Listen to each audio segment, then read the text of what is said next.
Hey guys, welcome back to my channel. You can see that I have my whole entire Costco haul right behind me here. I am going to be showing you guys a fridge restock and food prep or meal prep today. It's going to be super simple but easy to do, and it sets you up for success for the rest of the week. So I hope you guys enjoy this video. If you want to know exactly what I got in my Costco haul, I will leave that previous Costco haul linked right down below. It's the one I just posted last Thursday. This is my second time doing this food prep, meal prep, fridge restock video, and you guys loved it last time. So please let me know in the comments down below if you like this kind of video. Is there something else that you want me to add to this video that you'd love to see? I know you guys love the meal idea recipes and all of that kind of stuff, so I always love to do that for you guys. Make sure you like and subscribe before you go, and let's get started. I know it's kind of hard to see because it's a little bit dark, but this is what it looks like when I first get home from Costco. You can hear Kenny girl.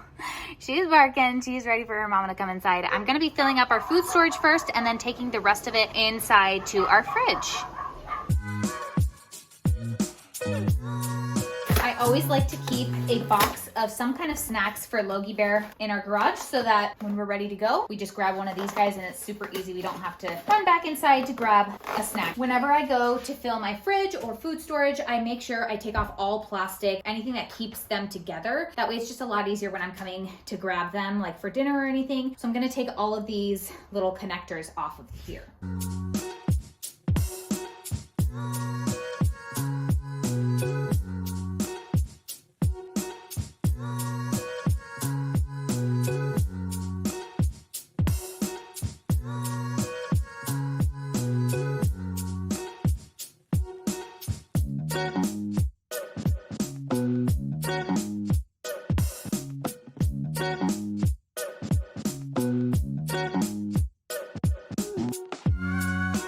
I got this little guy down here. He's helping me get everything out of the boxes. Good job. Strong boy.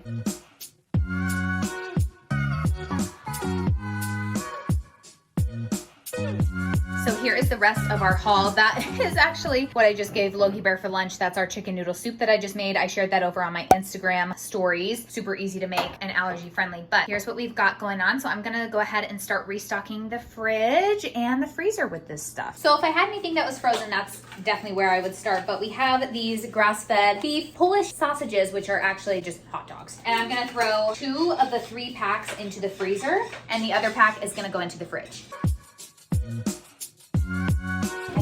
But I usually keep hot dogs in our cheese drawer, so that's where they're going. Speaking of cheese, I grabbed these little Tillamook snack cheeses that the boys love, so I'm going to be placing those in our cheese drawer as well. I always take them out of the plastic packaging though, and just leave them like the single-use ones so they can grab them easily.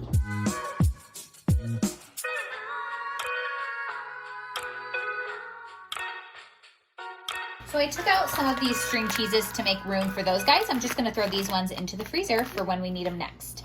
As you saw in our cheese drawer, we had plenty of cheese. So these both are going to go into the freezer. The great part about these guys is you can throw them right in the freezer and they defrost really, really well. So I just take off all of their like sticky packaging that keeps them together, and then I'll store them separately in the freezer.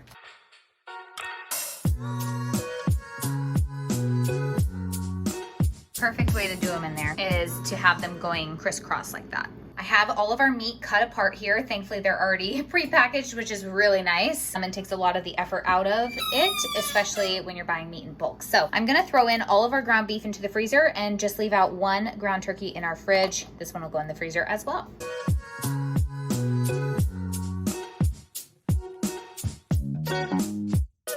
Now onto my refrigerated produce. We gotta put some veggies away, restock some stuff like our maple syrup needs to be changed out. And then I also grabbed some spices. So I'm gonna be just taking whatever I have left of like my tiny bit of garlic powder in here and just putting it in here.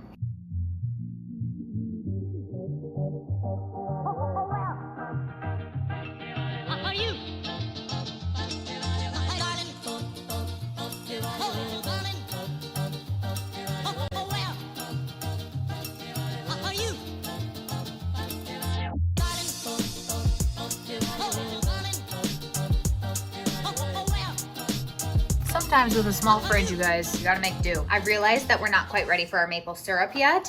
That needs to go in the food storage. This needs to go in our bathroom. So I always just set things over here so that when I leave the kitchen, and I have my boxes down there, when I leave the kitchen, I bring these with me. Gotta restock our apples down here.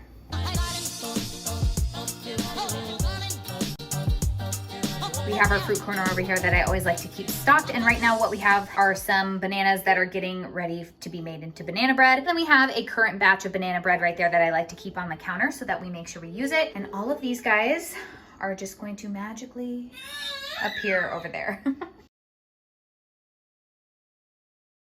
I like to use my stainless steel mixing bowls for a fruit bowl, just because I can choose the size and then downgrade it whenever I need to. So I don't have a massive fruit bowl always sitting on my counter.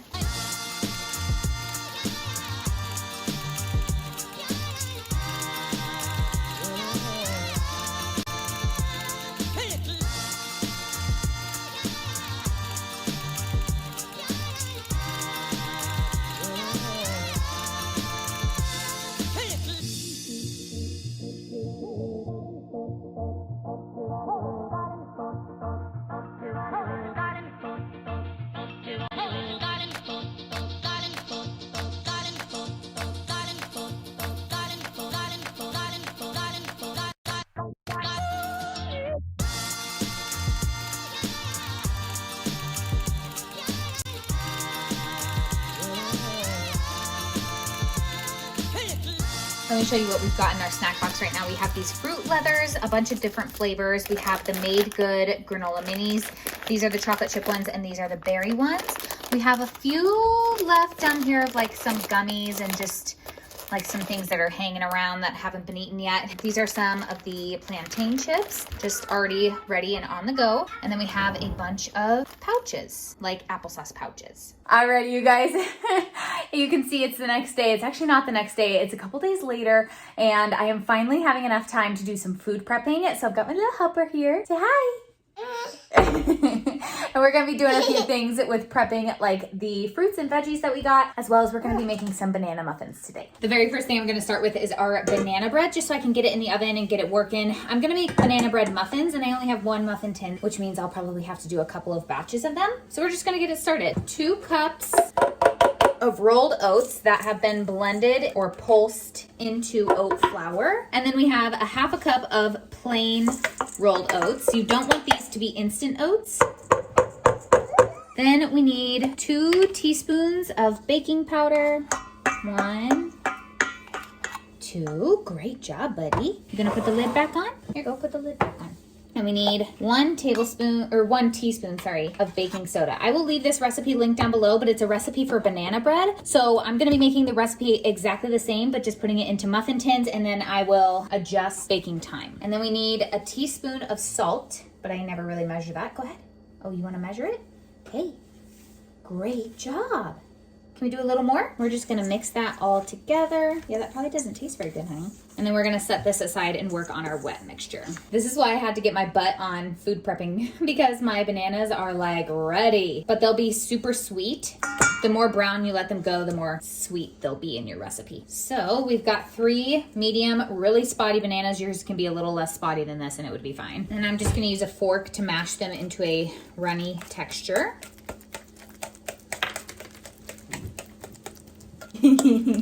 Hey, you.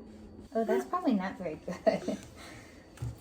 Yeah, those are some really ripe bananas. Okay, next thing we need is a 1/2 cup of coconut sugar. I just got this coconut sugar from Thrive Market. I'm actually very impressed. We're gonna mix that together before my assistant eats it all. You want some peanut butter? We need a 1/4 cup of peanut butter, or any kind of nut butter that you want. I'm just using peanut butter because I have it on hand. We're gonna jazz this guy up with a little chia egg.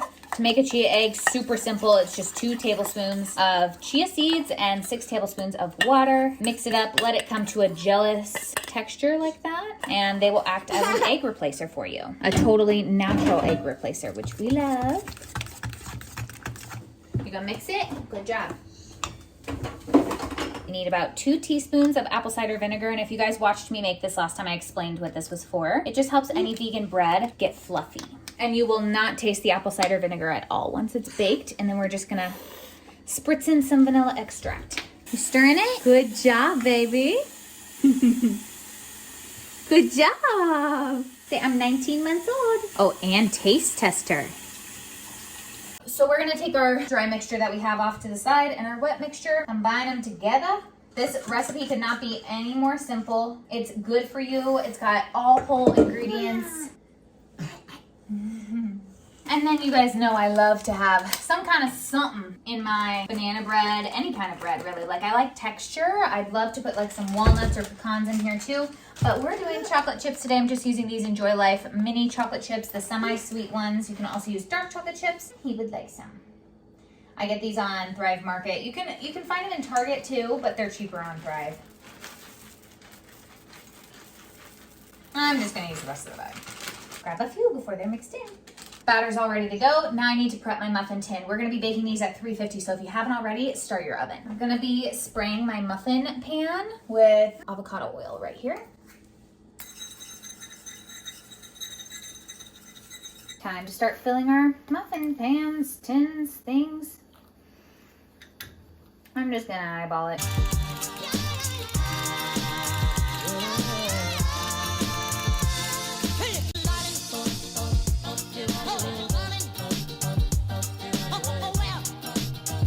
I must have remembered incorrectly, but this made perfectly 12 muffins. So we're gonna throw these guys into the oven. Next order of business, I've got some cold water in here. Just gonna pour the rest of my Force of Nature cleaner in there. And we're gonna clean what's left of these grapes. I honestly just should have done this day one, but I told y'all, it takes time to do these things. You gotta set aside like at least an hour. And it's worth it to set aside the time, but sometimes you just don't have the time. Now we'll let those guys sit for 10 minutes. Oh, next order of business, pineapple cutting time. So the first thing I like to do is cut the top off, then I stand it up, and wherever those like little notches are, I don't know what you would call them, whatever they are, they rip up your gums. I cut those off all the way down.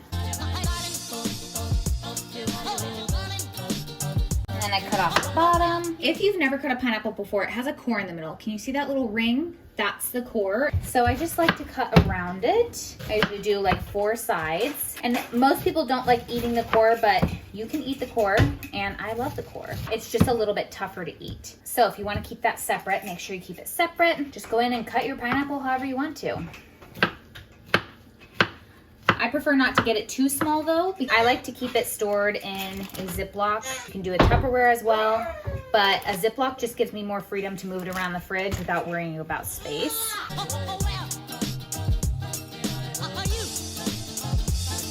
Also, if you're a mom who's doing this with a toddler at your feet, baby in your arms, kids yelling at you from the other room, just know you're not alone. I'm doing the same thing. It's worth it to carve out this time in your day and not be stressed all week about having things on hand or letting things go rotten on your counters or things like that. It's just worth it to be prepared, but I do know it's tough. It's not the easiest thing to do, and I could probably already be done with all of my food prep by now if he wasn't helping, but it also makes good memories, and I think it sets him up for really good habits in the future by knowing how to do these things and helping. This is the core. You can see it's a lot harder to get through, but I usually don't even store this. I usually just eat it like right away because it's so good. Now that our pineapple's cut, you're just gonna seal it and put it in the fridge. Usually doesn't last us more than a couple days because we love fruit. Next thing is I'm going to be prepping my cucumber so that I have a nice little snack on hand. I wanted to share with you, I just made this vegan ranch last night, all homemade, and it's literally pennies in comparison to something that you would buy in like the refrigerated section, although I have found a few good ones in there. You guys, it is so good. I did share this on my Instagram last night and we ate it with our pizza. I had like a buffalo chicken pizza without the chicken on it, and I dipped it in this, and Logan pretty much almost drank the entire thing. It is that good. That is how I plan on eating my cucumbers. Okay, so to store your cucumbers, you're gonna wanna store them in some kind of paper towel, so make sure you have those on hand. I like to peel my cucumber. That's what I'm gonna do now. And you're never supposed to peel towards you, and yet I'm doing that because it wouldn't go the other way. I go ahead and chop off the ends. I don't love them, but I will give them to Cole for a treat. He loves cucumber. Come here. Come here, love. I'm just gonna go ahead, I like mine just cut like this, but you can also cut it like lengthwise like this into fourths, and it would give you nice little cucumber sticks. You could also chop it up and have it ready to go on salads too, if you like that. Okay, here's my paper towel trick. So you put a little paper towel out, put as many cucumbers on there as will fit, and this is how you prep your cucumbers ahead of time without them getting mushy and going bad within like a day. You just kind of tuck the sides in. You're just gonna roll it up like you would like a sub sandwich, and your paper towel is gonna wick up all the moisture from the cucumber, preventing it from going bad as quickly.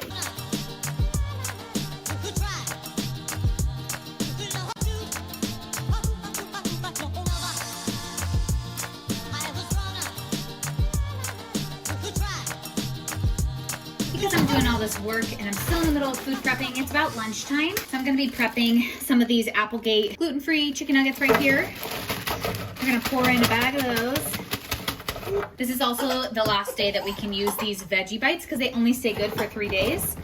So I'm pouring those guys into lunch. Welcome to the produce corner in my kitchen. I am going to set a towel in this bowl, and we're gonna strain our grapes and detach them from the stem, which I'm pretty sure will make them go bad faster. I'm not really sure, but we eat them so fast this way. And then I'm gonna put this bowl in our fridge.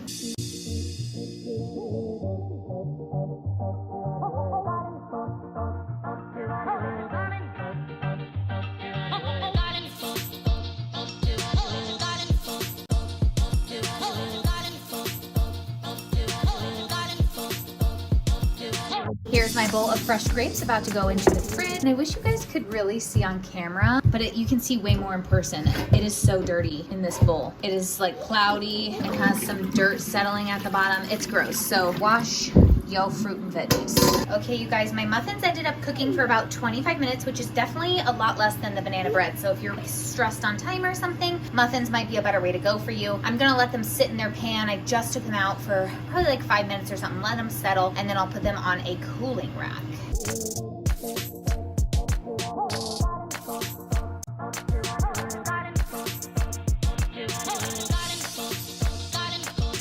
These actually taste really good. I just got a taste of one that kind of fell apart a little bit, but the avocado oil did really well. I'm gonna have minimal cleanup on this, and my child is fine. He just wants to see what's going on. These are on the cooling rack. We're gonna let them cool completely before we store them. Here is the start to my viral vegan feta pasta, except we're making a few changes. So I've got this tray of tomatoes ready to go into the oven. I mixed it around with some minced garlic, which is what I had on hand, some salt, and some Italian seasoning. And then about halfway through the cooking process of roasting these, I'm gonna add in my cheese, since my cheese is a lot softer than feta. And then I'm going to also add in some torn basil leaves. While my tomatoes are in the oven at 400 degrees, I'm gonna pour in my pasta. I'm gonna make 2 boxes because whenever you buy this gluten-free pasta, it's only 12 ounces. And we usually will go through that within 1 meal. And I like to have leftovers. So we're gonna go ahead and open up the second box. This is the brand we love using. You can find it almost anywhere nowadays. While our pasta is boiling, I wanted to show you how I store these muffins. As you can tell, I was cleaning the muffin pan off in the sink, but I just store them in a Ziploc bag on the counter. They'll stay good. I've found in my experience for about 5 days, maybe a little less, maybe a little more. Hardly ever takes us that long to go through these, but if you're making a double or triple batch, this is exactly how I would bag them up as well. Make sure they're airtight. Label them banana chocolate muffins with the date and throw them right into the freezer. These freeze really, really well. I'm about to pull my tomatoes out. They're about halfway done cooking, and I'm gonna add in this Miyoko's Classic Chive cashew milk cheese. It's a little bit softer than what feta would be, so I didn't want to cook it for as long as feta. Typically with this pasta, you would go ahead and put the feta in at the same time as the tomatoes, but this is a softer cheese. So I'm just gonna put this in now. I think I'm gonna use the whole thing, if not 3/4 of it. We'll see how it goes. So this is how I'm putting our cheese in. I've got plenty of olive oil in there, so it should be fine. Shouldn't really stick to the bottom there. I also went ahead and threw in some just torn basil leaves, because I think I'm actually gonna blend this sauce just because Logan won't eat the whole tomatoes like that. And then we'll put it back in for another 10 to 15 minutes. I wish this showed the true colors. It's a little bit deeper on camera, but oh my gosh. I put this in for about, it ended up being like 25 minutes just because I was not on time with it, but it looks so good. It's bubbling. So I'm gonna go ahead and throw it into our blender. Like I said, just because I think Logan's gonna be too picky with the tomatoes. He's not gonna want to eat the whole tomatoes. But otherwise, if you didn't, what you would do is just take this and you just kind of like rub it all together and then put your pasta in this dish and mix it all like that.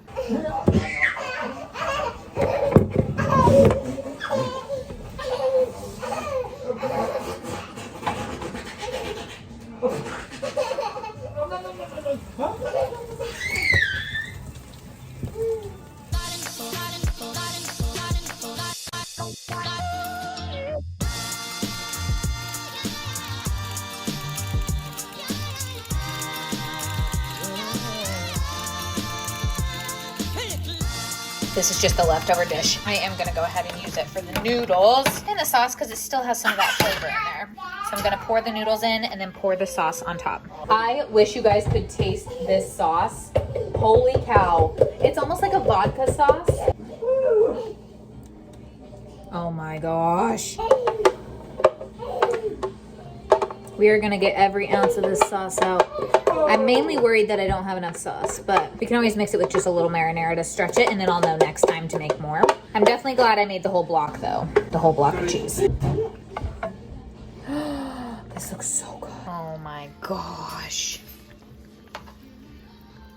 Oh, I am so excited for this. We eat spaghetti once, if not twice a week, at least. And so this would be a really great way to switch it up. Here is the finished product. Okay, so it kind of reminds me of like a 5-cheese ziti al forno from Olive Garden, if you're familiar with that. And then a mix between that and like a vodka pasta. So good. We're gonna go enjoy this now. Basically, we are all eating the exact same thing, but the boys will probably want some cheese on top. I hope you enjoyed this video. If you did, please give it a big thumbs up and subscribe before you go. I'd love to have you as a part of the family. Hopefully you got some food prepping ideas, some dinner ideas, things like that. And I'll see you guys later. Bye.